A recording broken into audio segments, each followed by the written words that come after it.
Hello, everyone. My name is Mark Kageyama, and I'd like to welcome everyone here to Be Your Own Hero. I'm a stage 4 prostate, bone, and lung cancer patient, and what I'd like to ask everyone to do here is to subscribe, like, make a comment in the comment section of the video. And basically, what I do every week is I share a little bit about my cancer journey, and I just had some new testing done in the last few days, and so I'm waiting for the test results.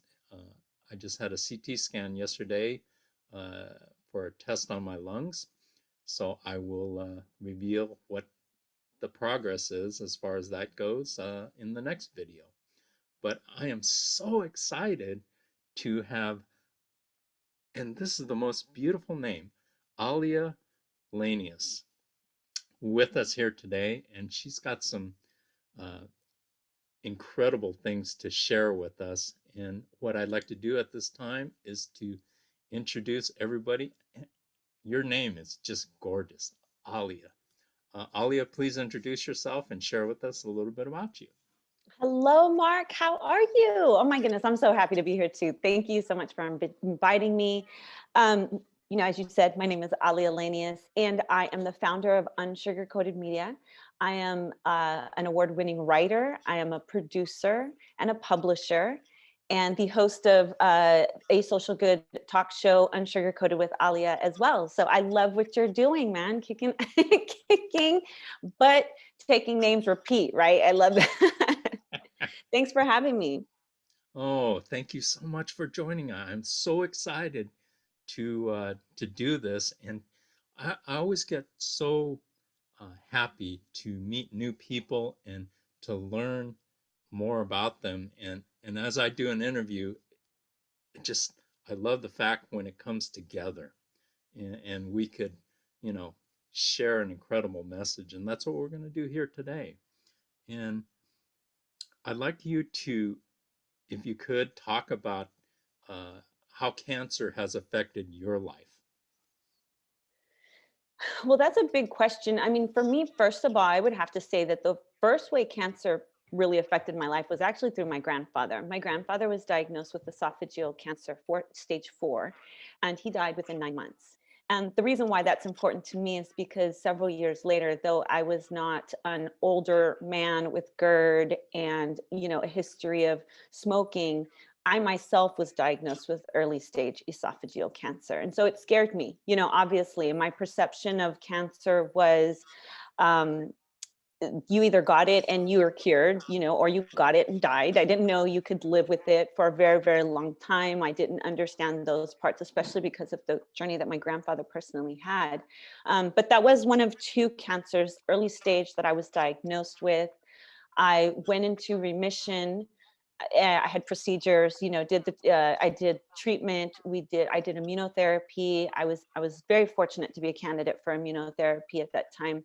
And my last recurrence was actually a minor one in 2014. I went through another procedure, and since then I have been in the clear, which is really, well, from cancer, and as you know, we always live in the world of, well, it can come back. In fact, when I first went into remission, the first time, they said I had a 75% recurrence chance within the first 5 years, and 3 years in, I did, which is why, again, as you know, being on your scans and being very proactive and an advocate for yourself is another thing that I'm so thankful to have had when I went through my journey for myself.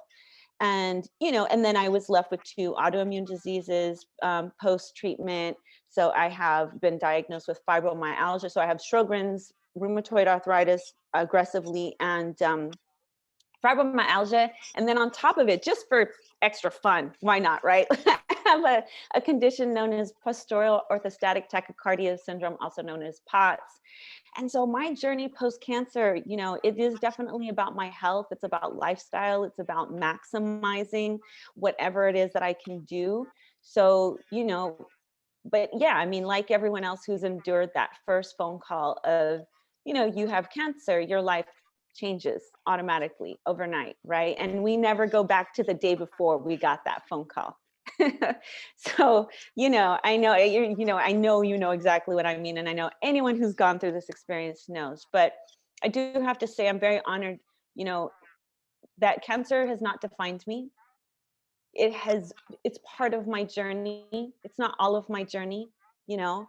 Um, and I have to say this, it's taught me a lot about that we are living the miracle, Mark.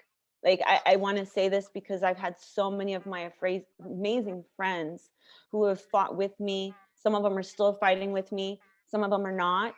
And every time we would get towards the end of their life, I would remember seeing family members and people who cared about them start coming on Facebook and start saying things like, we're praying for the miracle, we need a miracle, we need a miracle. And what was became so clear for me, Mark, is that we are living the miracle. Every day we get to say hello and goodbye. Every time we get to hug, every time we get to kiss, every time we get to fight and make up, right? We are actually living the miracle. And I think for me, that's been probably the most profound thing, as well as, and then in that same vein, I say to myself and to others, I won't waste time that others wish they had. Right? I love that. I absolutely love that. I mean, when I went through my diagnosis process, that was the day my life changed. And I have to say, my life changed for the better. And people who haven't had to deal with cancer or a serious illness, that's a perplexing statement to them, because it's like, if I would hear myself prior to my cancer diagnosis say these things today, I would be like, what in the world are you talking about? What? Right. That doesn't make any sense. So I know that you feel the same way. So could you expound on that? What it meant for you as far as that goes? Well, I think it was part of the experiences. Just so, like yourself, it's a weird thing to say. It's a lot of, and I agree. And I love that you said that too, because I also acknowledge a lot of health challenges. I mean, really just having your health, cancer is one of the serious ones that, you're really looking at your mortality. You now know you have this thing in your body that's trying to take you out, and it's a battle, right? And you're trying to fight for yours. We fought to be here. We fight to be here. And so in embracing that, it changes you. When I was first diagnosed, I really thought, I don't have to tell anyone, I can just deal with this, I can put my big girl pants on. I'd already been through a significant amount of trauma in my life. I was homeless at 14 years old. I had a very difficult entrance into adulthood on my own. My story goes well beyond cancer, and so much so, Mark, that when I got cancer, I was like, of course, of course it would happen to me, right? Like, I'm expecting bad things to happen to me, which was another thing that I stopped doing once you really start focusing on hope, right? But to expand upon that, what I really want to say is that when I finally opened myself up to others in our community, when I was laying in a hospital bed with nothing but a Wi-Fi, and I typed into Facebook back then, and this is like 2009, young adult cancer groups, and the people that came through in my hospital bed in that nighttime are still some of my closest friends today. Matthew Zachary, the founder of Stupid Cancer, Jennifer Pates, my girl out in Florida. I mean, just people that became a lifeline for me. And those were the people that really shifted me to a place where I was no longer going to sit there and feel sorry for myself, but I was now fighting for my life and enjoying it and embracing it, and understand, yes, that the bad days come, but we fight for the good days, and we live for the good days. And I mean, I don't know how you think about, but like for me, that was really where it changed. I became part of this beautiful community. It changed, and that just that that was so invaluable for me. And as I said, the ups and the downs and the journeys going through. One of my very, very close friends battled stage 4, Alexandra Cortez. She battled stage 4 metastatic breast cancer for 18 years until finally passing on in 2019, August of 2019. This is one of my best friends. This is somebody I stayed with. Was in the doctor's office with her. Um, but the fact that she fought so hard, like, again, she's one of the reasons that I won't lay around and, I cry, but I fight for the better life that I know she would fight for if she was here too. So yeah, just those experiences make us, recognize that there's so much more to what we're doing here. And so in that, it becomes that common statement amongst us: cancer is both the worst and best thing to have ever happened to me. And I mean that. And it's weird when people hear that, but when you've gone through it, like you said, you get it. Yeah, I totally get it, and I love hearing you articulate all of that, because to hear it from somebody different besides me and the message that we're trying to promote here is just so invaluable. I mean, because everybody's health journey is different. Right. We all are dealing with slightly different things. Nobody has the same exact thing, so we're all going to move forward and deal with it in our own way. And I love what you're saying, and I love the way that you connected with people, because one of the things, and this is part of our clubhouse group, which is where I met you, Cancer Conquering Community. uh, it is just the beautiful spirit, and the the closeness that we have in such a short period of time, because we're going through similar things, and alone it's a tough thing. We can't, um, it's very, very difficult to do it by ourselves, because all we have is our mind, and our mind is like constantly trying to tell us things, and whether we want to listen to it or not. But when we come together as a community, together we get stronger, and Yes. together we can, come together and make this journey more meaningful, and help each other, and not only help each other, but extend beyond that, and help others, because we're living in a world that is just so crazy, and it's so divisive, and it's so dividing, that it's so important, especially coming out of COVID, that we come together as people, and help each other, and help to make each other's lives better, because that's what it's all about. We're all going to go. We we accept that, and I know you accept that, and you can't take your stuff with you, you know, but Right. you can affect people, and help people, and prop people up, and help make their lives better. And to me, that's what it's all about. And so, Absolutely. I gotta say really quick, and that in a lot of the work that I do, even through Unsugarcoated Media, I look to create social impact through storytelling for these exact same reasons. I think that we need to honor the badasses amongst us, and we are. And to something that you said, and this is something I've been saying since the moment COVID really became a thing. I think that people like ourselves who do understand. I mean, the first time I wore a mask on a plane, there was no such thing as COVID. I had just come out of the hospital with my best friend. We were flying back from Florida. She had tested positive for the flu. She'd just been in the hospital. I was compromised immune at that time myself, things like that. Um, and I mean, and just going more back to the isolation, the waiting for things to go back to normal, all these things. I felt that people like ourselves who have this experience, like, even sitting down and thinking, okay, financially, what have we got saved up? What if somebody can't go back to work? All these challenges that we're faced with when we go through these challenges.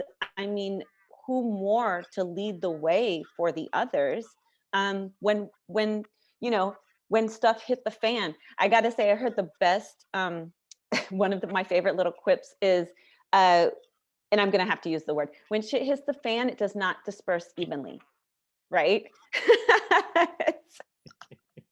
Sorry, it's true though. And COVID really, emphasized that for the whole world. Meanwhile, we're all like, oh, we know what this is like. We know what this is like. Can't travel when you want to. You have to suddenly, the doctor's got to give you approval on when you can go, right? Like my kids would get sick. They had to be isolated in another room because I couldn't get sick. I'm all those things. It's so familiar. So when you say that, yes, I agree. We can be leaders within our communities and help others. We can put the light on. We're the beacons of hope right now, I feel, for many people. Yeah, I've never looked at it that way, but you're absolutely right. You know, um, we can help become the ones that help people come together, and and I love bringing people together and putting a smile on their face, and I get a kick out of, walking out my front door and seeing how many people I could positively influence in a day. Yeah. It's I love that because I love touching people's hearts, and I love hearing, things like what you're saying because I gravitate to that so fiercely, and that's what I'm all about, and I'm all about positive things, and I'm increasingly more. If it's negative, it just get away from me. It's just Yeah, it's you repel it. You repel it. It's a frequency. Everything. We are beings of energy, and we emit. When I smile, you feel something. But if I'm looking at you angry, you're also going to feel something, right? It's that frequency. It's the energy, and we either receive it or and like you said, or the negativity just bounce off me. I'm like the Matrix. I'm like Keanu. Let me duck and let me duck and weave so that stuff can go right by me. I stay in a state of flow. And those are some of the things that we I know you and I both have talked about, and we offer a lot of guidance and support to our communities in those lifestyle changes that can help us navigate the worlds we're living in, you know during and after cancer. absolutely, absolutely. How did you treat your cancer? How did you deal with that? I had procedures. I had the resection. I had a resection. I had chemo, and I had immunotherapy. What is resection? I'm not familiar with that. That's where they took and they actually removed again, I was early stage. I was very fortunate, and I often say that maybe that was why I had the first one, because I kept saying something else is going on. I was actually exhibiting late stage signs, which was weird. I shouldn't have, but again, like you said, our bodies all go through different things. Whatever it was, it really pushed them to go deeper, and so the transitional cells were in my esophagus, and the resection is, I mean, I liken it to like carving it out. I mean, they did it, but like taking a little knife and slicing it out and using another piece of healthy tissue to then go in that place. Um, and I'm thankful that I've stayed in remission, to be quite honest, because the next step would be a resection from like lower intestines and bringing things in, which, uh, as you know, when we go through certain procedures, when they start want to taking things and moving things, it's a lot. It's a lot to deal with. You're like, can we just, um, like for example, and I'll say this, I was also my primary, excuse me, was early stage esophageal cancer. Now I had neither been HPV positive, and they said that, or had the HPV virus. So I never had. They said you should not have had it again. One of those things, and what I was going to say was that, yeah, I'm sorry. What flashed through my mind right now was when the doctor said, cancer just seems to like you. And I'm like, wait, what? No, I don't want to hear this. But I'm also thankful though, too, for great oncologists who would sit down and take time and like go through with me for like, 2 hours and say, okay, get on the phone with the other guy and make sure that when I left, I really had a clear picture of what was happening with my body, and where I didn't need to be worried, because we do that, right? Ever since the internet came out, and then we research something and then we go on a tangent and we're like, oh my God, I'm dying. This is the worst thing. And the doctor's like, no, no, no, you're not dying. You're going to be okay. But, this is where we want to watch that. So yeah, those are some of the actual treatments and methods that I went through to, oh, that's what I was going to say. I did get distracted. So one of my friends had said, they had wanted to take out everything. They said, okay, you didn't have HPV. You shouldn't have this. Let's just go ahead and take everything out. And, one of my very, very good friends at that time had said, so long as you're clear, your margins are clear, don't start taking things out. I mean, I was barely 32 at the time. And she said, just if you, so long as you're active on your scans and stay consistent, you shouldn't have to do that for this stage. And so now I'm not telling everyone to go take advice from their friends all the time. Obviously, consult with your doctors and things like that. But the point is, don't just all, is we don't always just want one opinion. It is important to, get others. And in my case, I decided not to have the hysterectomy, Mark. I went against the suggestion of that particular doctor, which I've since very thankful that I did, because I didn't have any issues. It hasn't contributed. And I wouldn't have had my fourth child had I listened to that particular doctor just wanted to come in and remove everything. So, I say that, like, sometimes it's a journey, and you have to really think a lot of things through, think what's best for you, and what's best for your body. So yeah, so that was kind of some of the things that I went through. I take it your kids are pretty on the younger side. Uh, No, they're spread no? out. Actually, my oldest is 25. Oh, wow. My I have a 16-year-old son, a 14-year-old daughter, and then my youngest is 5 years old, because I got divorced and got remarried, and my husband really wanted one child, and I was, we really forget our traumas for real. I was like, sure, let's do this. And so we have a beautiful 5-year-old daughter that we share together. Wow, that's awesome. My question for you is how you having cancer, and at that time your family was a lot younger. Right. Yeah, they How were how younger. did you handle all that? That's a, a really heavy thing to do. Yeah, it was. I mean, especially because at the time, two of my children, the 14 and 16-year-old, were both under 3 years old when I was diagnosed. So it was definitely a challenge. I think it's important to get help. You wouldn't break your leg and then walk around without crutches. So, I did have to have help. I mean, it was exhausting. I'm very thankful my older daughter, my 25-year-old, who was, then a little bit older than those children, she helped a lot. I have to give her credit for being a very good older daughter. She's a mother now herself, and she understands, the journeys, the challenges. But it was things like that. And again, to the point that we spoke on earlier, even just in motivation and energy, or I should say inspiration, it was the people around me that made me say, okay, I can't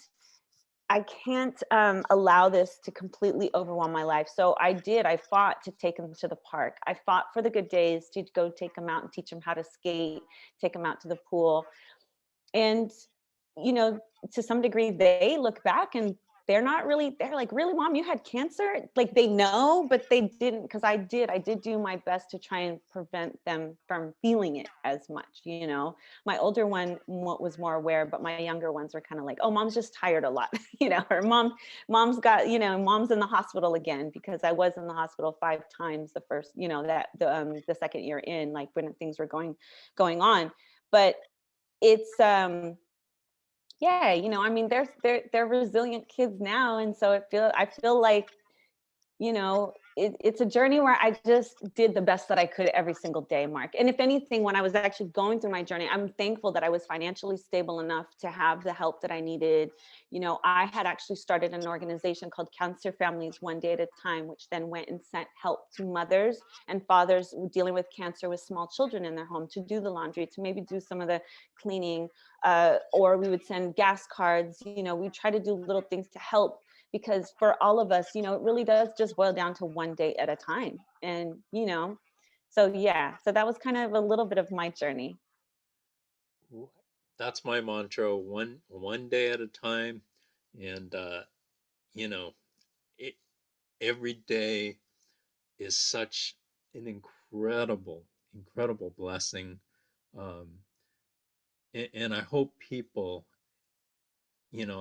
I know I say this a lot, but every day there's new opportunities, there's new things to learn, and that's part of the growth as people, is learning something new every day, Yeah. and engaging with the world, and sharing with the world, and and sharing who you are and helping people, and that's so incredible. And I love what you're doing, all this stuff going on in your life. You have a family, and yet you're reaching out and you're helping people, and that's there is no greater thing in my eyes than that. So thank you for doing that.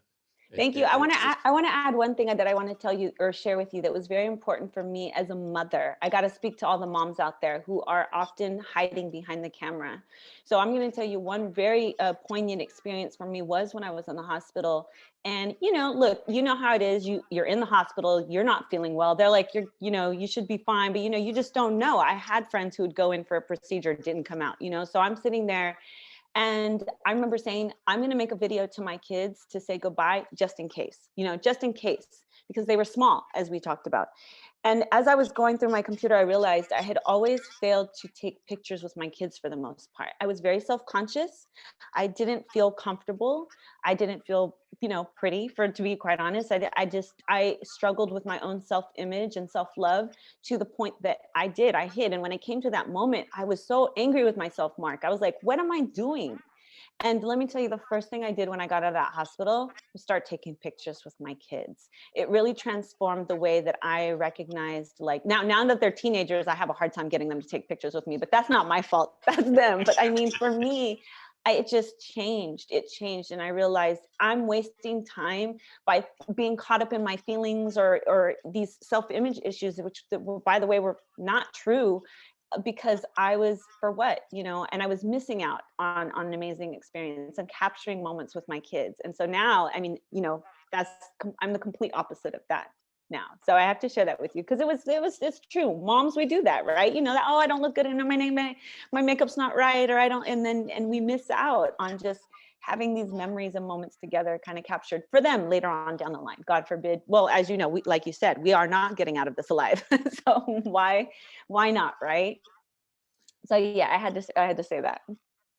no, and I'm glad you did, because that's one of the reasons that I started my YouTube channel. Was I wanted to give back to my two daughters. I have two daughters, and when I started my channel a little over a year ago, I was very, very weak. I was at my weakest. I weighed 123 pounds, and I look back at my earliest videos, and it's shocking to me how weak I was. But that wasn't my mindset. My mindset was, to help people, and I wanted to, um, from my position, that was my focus, and out of that out of that, so many things have manifested and brought itself to life. And I mean, I had the great fortune of my older daughter Lisa, who I just saw about a little over a week ago, and she actually stayed with me for 2.5 months, um, and helped me. And that was one of the greatest moments of my life, Wow. I love that. to yeah, to uh, get to know my adult daughter.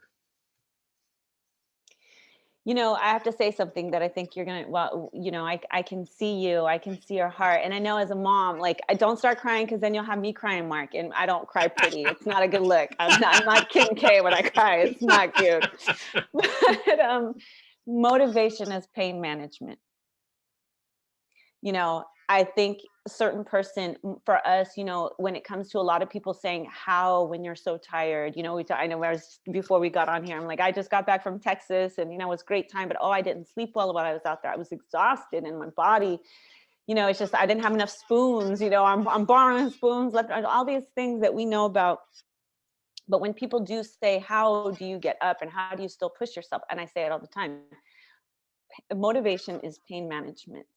Mhm. When you have a burning passion inside of you and you're not giving up, that becomes this spark to a fire that pushes you beyond things you never thought you were capable of, and opens you up to experiences, and like you said, this manifestation. When people ask how things happen in my life, I'm like, because I manifested it. And not in like some woo-woo way, but in just the way that we live and put into the universe and the way it comes back. And you know it's a beautiful thing, and it's also part of the miracle.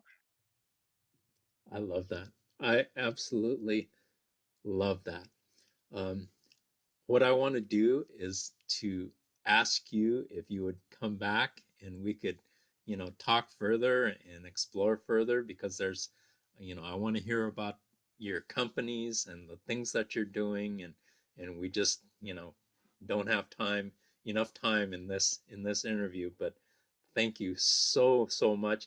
And do you have any final thoughts for this particular interview, Alia?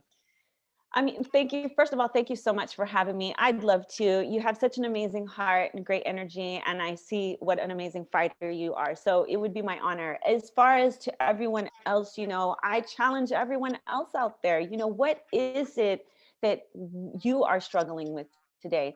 You know, I have a very good friend, Anshal Vash. She teaches. We had done an event here in Los Angeles at the Los Angeles Convention Center in 2019, EmpowerCon, and she really put me onto something which I'd known. I called it the reactive proactive living, but event plus response equals outcome, right? Event plus response equals our outcome. Getting cancer is not a death sentence. And it's definitely not always the end of our story. How we respond to the things, whether it's minor or major, it really does determine whether, if I live another 50 years, that could be great. But even if I lived another year, it could be great too. It really does matter how we respond. And the example I also often give to that on the proactive versus reactive is, you fall to the bottom of the well, and the reactive person is just going to say, this sucks. Life is done. There's nothing else worth living for. And I'm just going to sit here at the bottom of this well and cry about my situation. Whereas the proactive person is going to fall and maybe cry for like 5 minutes, but then wipe it off and say, okay, I need to find a solution. I can make my situation, and I'm going to find a way out of this.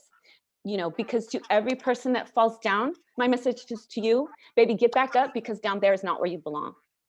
So thank you so much, Mark, for having me. I appreciate you, and I appreciate the opportunity to speak with your audience, and I look forward to coming back and seeing you next time. I would absolutely love it and appreciate it. And thank you so much for sharing your knowledge and your uh, just you. I mean, I love it. I absolutely love it. And thank you for giving us a chance to get to know you better. And I want to know more, and I want to hear more. And so at this time, what I'd like to do is we're going to get ready to shut it off here. But thank everyone for joining us here at To Be Your Own Hero. And Alia, you are definitely your own hero. I love that. I just absolutely love your spirit. Uh, Please subscribe, like, make a comment in the comment section of To Be Your Own Hero of this video. And everybody, listen to what Alia has to say, because it's so profound, and there's no point in watching these videos unless you learn something. Whenever I watch something, if I learn one thing, it makes the whole thing worthwhile. And I've learned so much from you, and I want to learn more. So thank you to everyone for joining us here today, and make sure you make the most out of your health. Your health is everything. And if you're not happy with your health, pass it on to us, because we will be happy to take it. Make the most out of each and every day, each and every hour, each and every second, and each and every breath. So thank you so much, and we will see you next time on To Be Your Own Hero.